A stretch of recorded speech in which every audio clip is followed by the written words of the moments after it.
قرآني في قلبي دوما يغمرني من فيض ضياء آيات المولى تدفعني نحو العليا والكون ধর্মের চেয়ে ভয়ঙ্কর।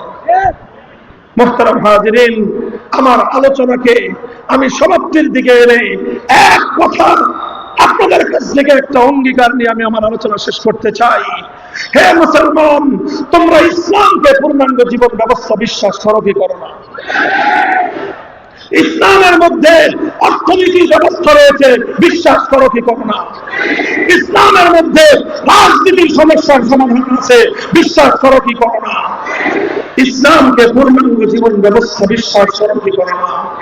যদি করো তাহলে তোমার পূর্বপুরুষরা, আমার পূর্বপুরুষরা, আমাদের বাপ দাদারা 1947 সালে ভারতকে ত্যাগ করেছিল, দিল্লিকে তালাক দিয়েছিল, কলকাতাকে লাথি মেরে মুসলমানদের জন্য একটা ভূখণ্ড স্বাধীন আর আজাদ মুক্ত করেছিল।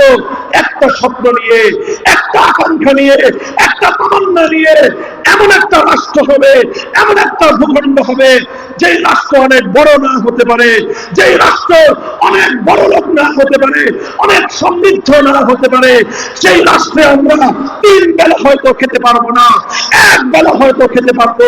প্রয়োজনে আমরা সেই রাষ্ট্রে, সেই ভূখণ্ডে পেটে পাথর বাঁধবো, কিন্তু একটাই তামান্না, একটাই স্বপ্ন ছিল আমাদের, এমন একটা রাষ্ট্র হবে যে রাষ্ট্রের আইন হবে আল্লাহর আইন, যে রাষ্ট্রের সংবিধান হবে আলোচনা।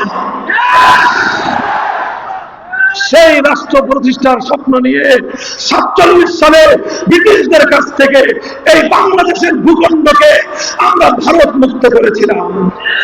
এই বাংলার ভূখণ্ডকে আমরা দিল্লির দাসত্ব থেকে, শৃঙ্খল থেকে মুক্ত করেছিলাম। আমার বাংলাদেশকে আমরা কলকাতার দাদাগিরি থেকে আমরা মুক্ত স্বাধীন করেছিলাম।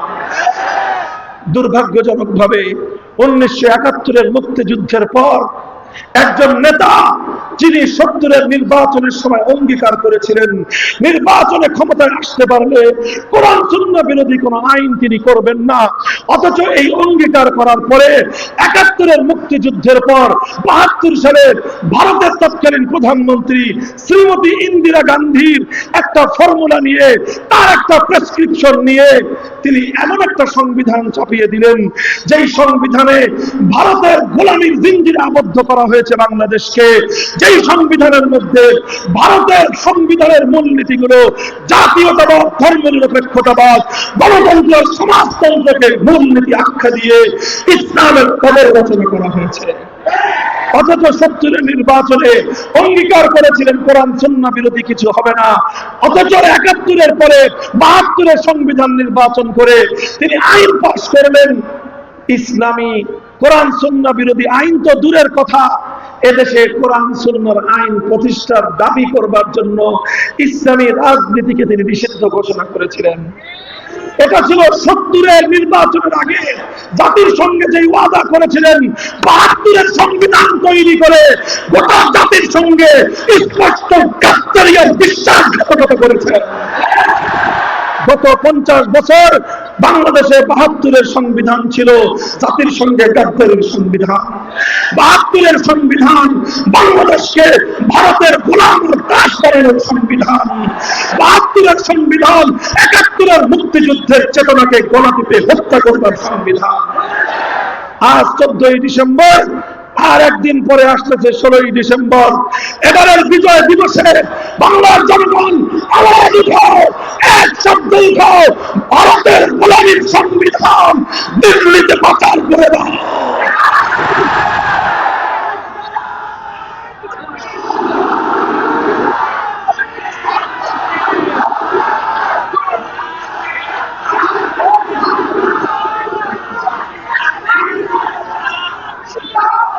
ভাই, আমার শেষ কথা, আজ বাংলাদেশের সবচেয়ে গুরুত্বপূর্ণ ইস্যু হলো দুটো।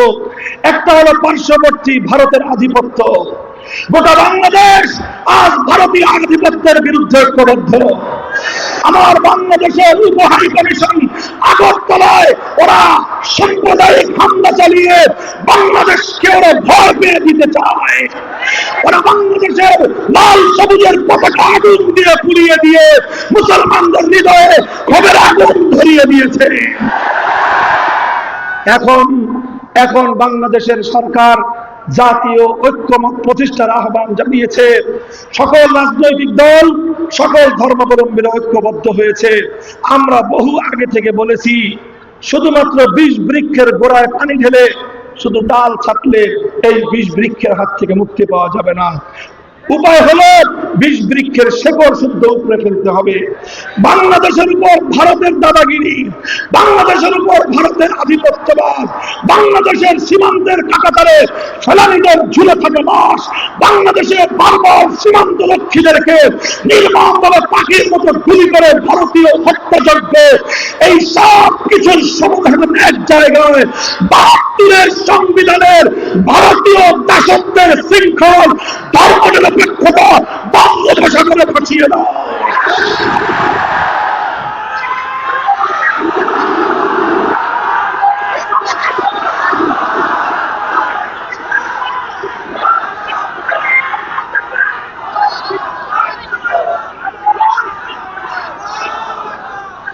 আর দ্বিতীয় কথা, এখন সংবিধান সংস্কার আওয়াজ উঠেছে। কথা বলেন ঠিক না বেঠিক?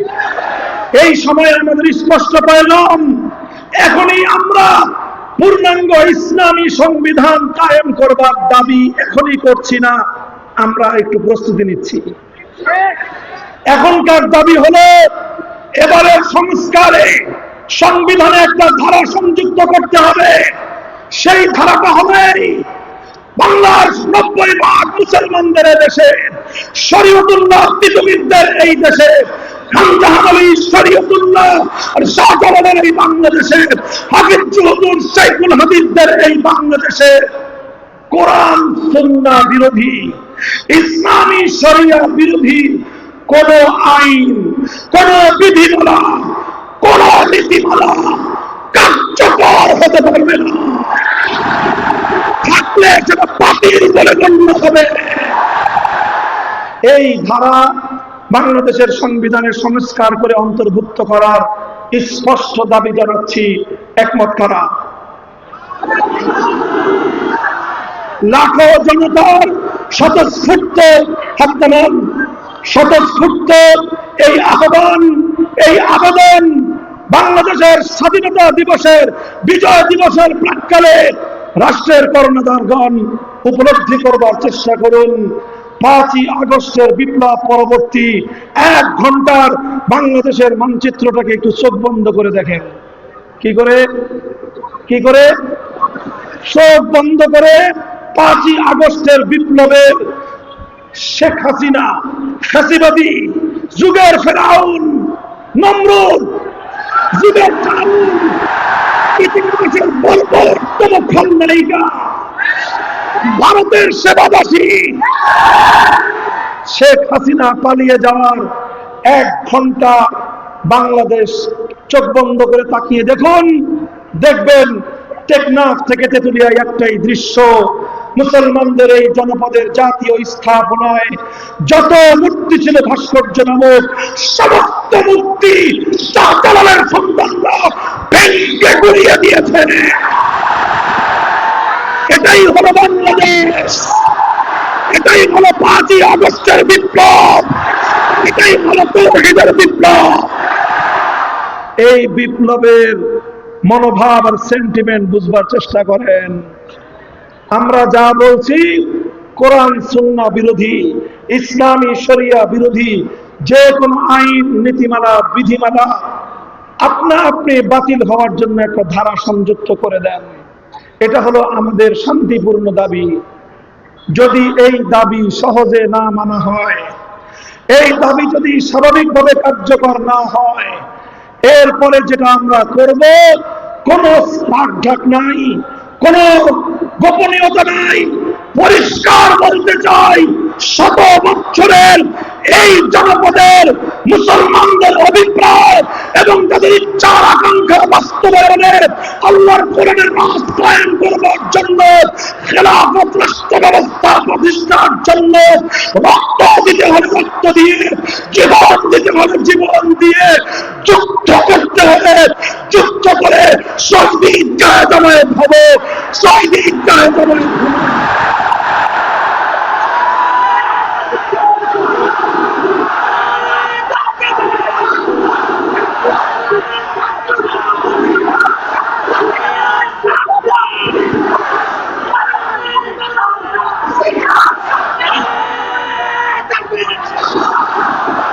এই 100 বছরের পূর্বপুরুষদের আকাঙ্ক্ষা, মুসলমানের আজন্ম লালিত স্বপ্ন, আল্লাহর জমিনে আল্লাহর দ্বীনের বিজয় দেখতে চাও, আল্লাহর দ্বীনের বিজয় দেখতে চাও।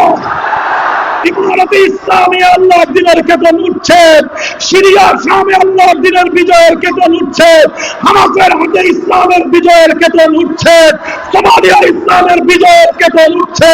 এবার শাহজালালের বাংলা ইসলামী বিপ্লবের জন্য, শহীদ ঈদগাহে শাহাদাতের জন্য কারা কারা যাবা, কারা কারা যাবা।